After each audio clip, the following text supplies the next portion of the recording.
everyone, thank you for watching today's video. I received a comment on my channel a while back. Someone wanted to know how much you should practice a day. The first 3 things that come to mind are the things that I'm going to share with you today. So number 1, quality over quantity. Don't spend 6 hours just hurriedly playing through your music, doing run-throughs. That can actually do a lot of damage. It would be so much better to take maybe 20 minutes out of your day to sit down, practice your scales, some exercises, take the metronome, go through the difficult parts of your song.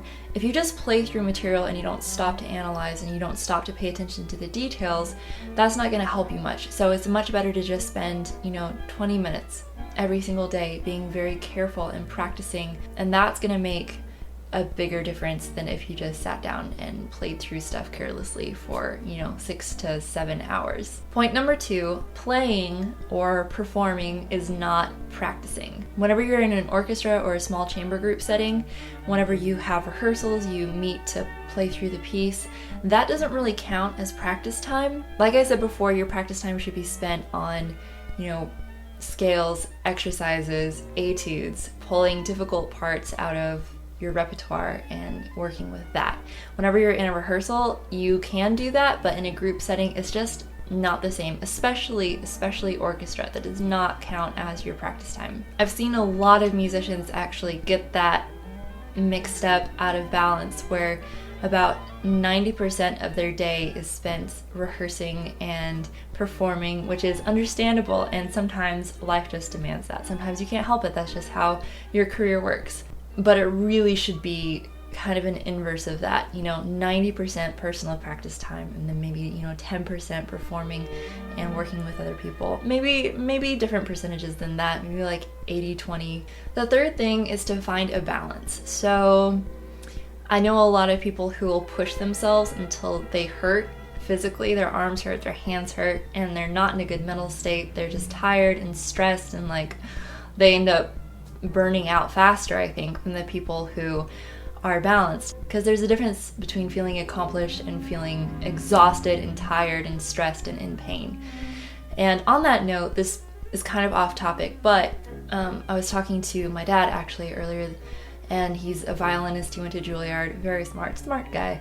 And he was telling me how whenever you end a practice session, you don't want to end it in a frazzled state. How you end a practice session is going to be how you start the next one. So if you end your practice session just exhausted and dead, that's how you're going to start your next practice session, and that's not a good cycle to get into.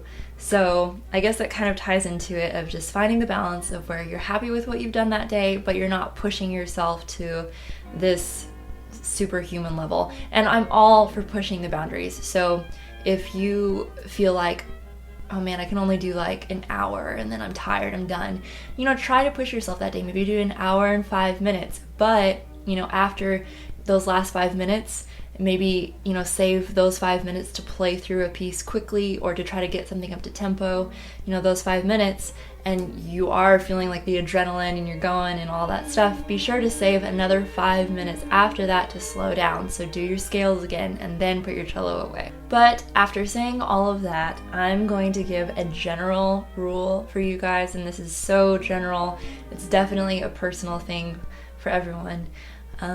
I would say for beginners, maybe start with like 20 to 30 minutes, graduate up to 40 minutes to an hour, and then after that, maybe you can do 2 hours, maybe you can do 3 hours. The most I would ever do, especially now, is maybe 4 to 5 hours. Sometimes I'll hit 6.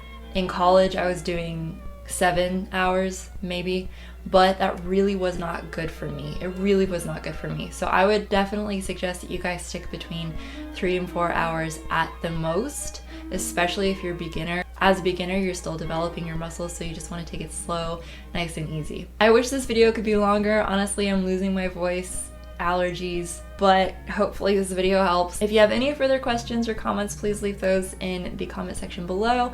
As always, love what you do, practice well, share it with others, and I will see you next week. Thanks for watching.